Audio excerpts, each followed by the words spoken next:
से जो अभी तक बाज नहीं आ रहे हैं सुप्रीम कोर्ट के ऑर्डर के बाद भी सुप्रीम कोर्ट को सीधा सीधा ठेंगा दिखा रहे हैं क्या इनके बारे में क्या सुप्रीम कोर्ट एक्शन लेगा। लेकिन पहले सुप्रीम कोर्ट का ऑर्डर क्या था ये पढ़ के सरकार को बोलते हैं कोर्ट की मदद करनी चाहिए। नफरत फैलाने वाले मतलब सुप्रीम कोर्ट अब जो है सरकार की तरफ देखना पड़ रहा है सुप्रीम कोर्ट को। मतलब यह तय हो गया कि सुप्रीम कोर्ट बिना सरकार के कोई ना तो फैसला दे सकता है ना कुछ कर सकता है। खोखले सुप्रीम कोर्ट के फैसले मुझे लगता है आते हैं हेट स्पीच से। लेकिन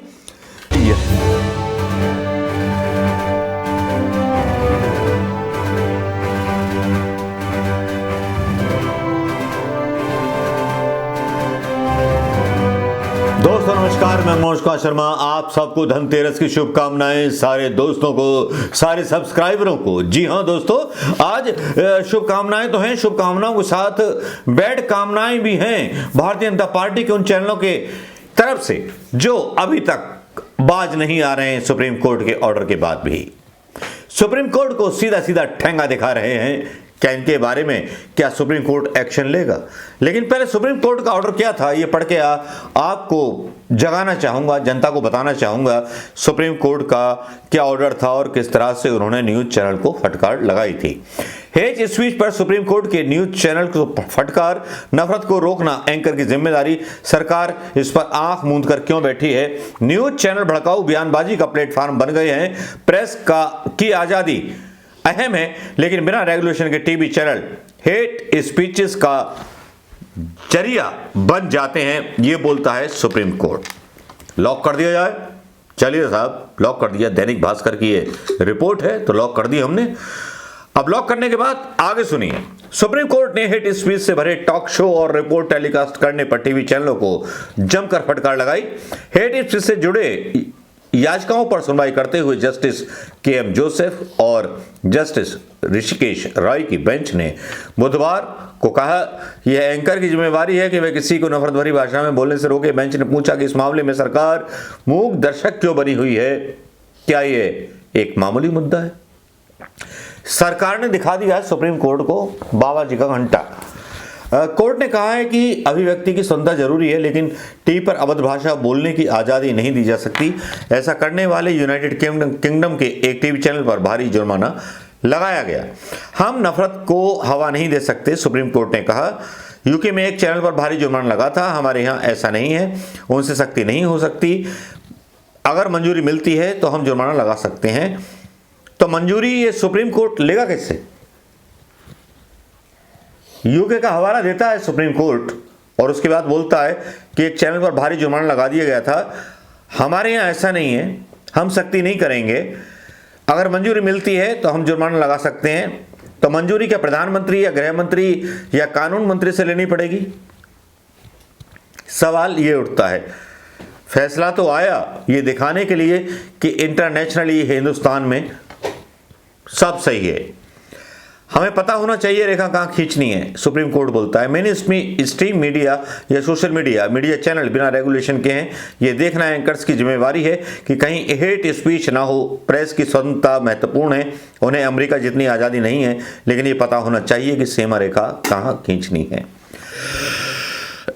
मामले में कोर्ट की मदद करनी चाहिए। सरकार को बोलते हैं कोर्ट की मदद करनी चाहिए। नफरत फैलाने वाले मतलब सुप्रीम कोर्ट अब जो है सरकार की तरफ देखना पड़ रहा है सुप्रीम कोर्ट को।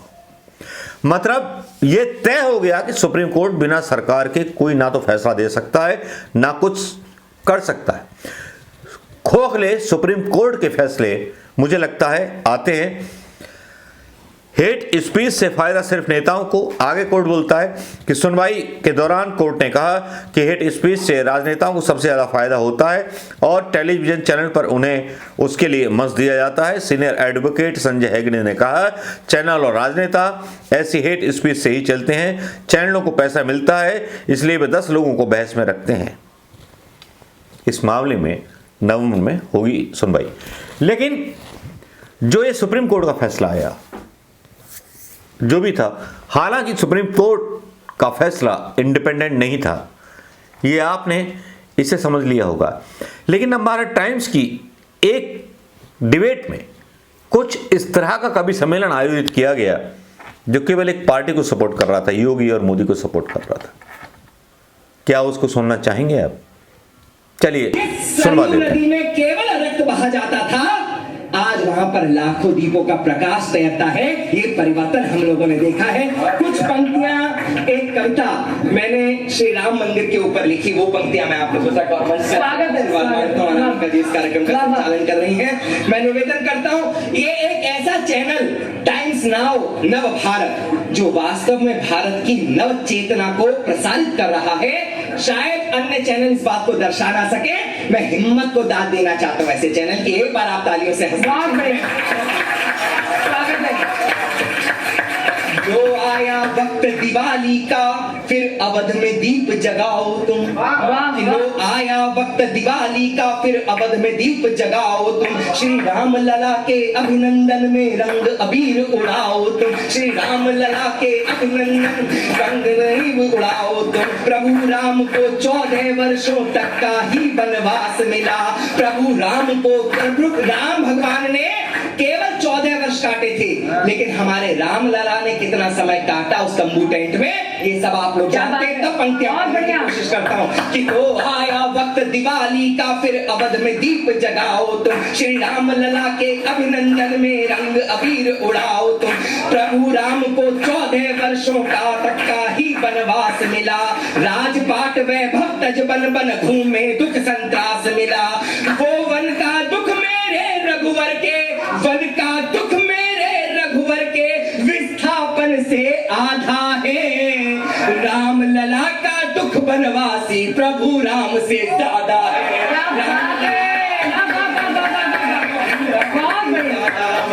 राम लला का दुख बनवासी प्रभु राम से ज्यादा। और पंक्तियां देता सुनना कि सदियों पहले एक बैरी ने प्रभु के मंदिर को तोड़ा था। फिर उस मंदिर के अवशेषों से गुंबद जोड़ा था। उसकी दीवारों पर भक्तों के गर्म खून के छींटे थे। भूखे श्वानों ने अंग देह के नोचे और घसीटे थे। मुगलों का अत्याचार प्रभु की, मुगलों का अत्याचार प्रभु की जन्मभूमि पर मंडित था। वो गुंबद नहीं थे, मंदिर था जो जीर्ण शीर्ण था।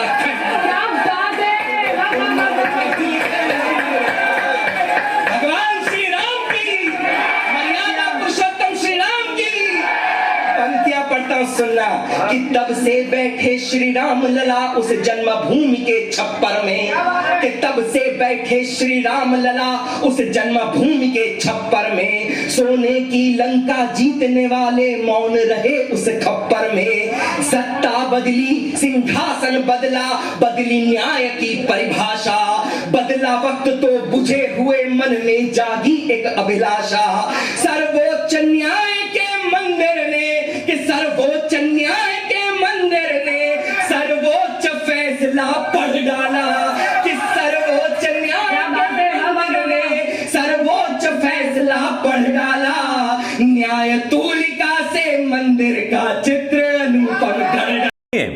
इसके पहले भी इसकी पूरी डिबेट आप सुनेंगे तो और आश्चर्यचकित रह जाएंगे। के दिव्य पुंज से शोभित अवध की भू होगी। कि श्री राम लला के दिव्य पुंज से शोभित अवध की भू होगी। मंदिर के एक एक कण में कार सेवकों की खुशबू होगी। कल जाना जब तुम शीश नवाने प्रभु राम की बस्ती में। रखना स्मृति में भंवर से लाया कौन समय की कश्ती में। लो शपथ करेंगे रक्त चढ़ाकर, शपथ करेंगे रक्त चढ़ाकर, भगवे का संतान शुरू। के लो शपथ करेंगे रक्त चढ़ाकर, भगवे का संतान शुरू। हो गया अवध में राम लला के मंदिर का निर्माण। भगवान श्री रामचंद्र की, मर्यादा पुरुषोत्तम श्री राम की। जय जय श्री राम।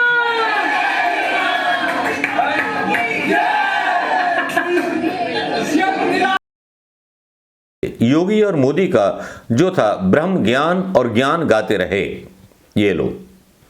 75,000 नौकरियों पर कभी सम्मेलन होता जिसके नियुक्ति पत्र देने वाले हैं प्रधानमंत्री मोदी जी, तो मुझे भी लगता कि शायद इस चैनल ने, नवभारत टाइम्स ने चमचागिरी नहीं की या मोदी जी के टट्टे नहीं चाटे। टट्टे चाटे मतलब बहुत अमर्यादित शब्द है, लेकिन बहुत कम शब्द है सरकार के लिए।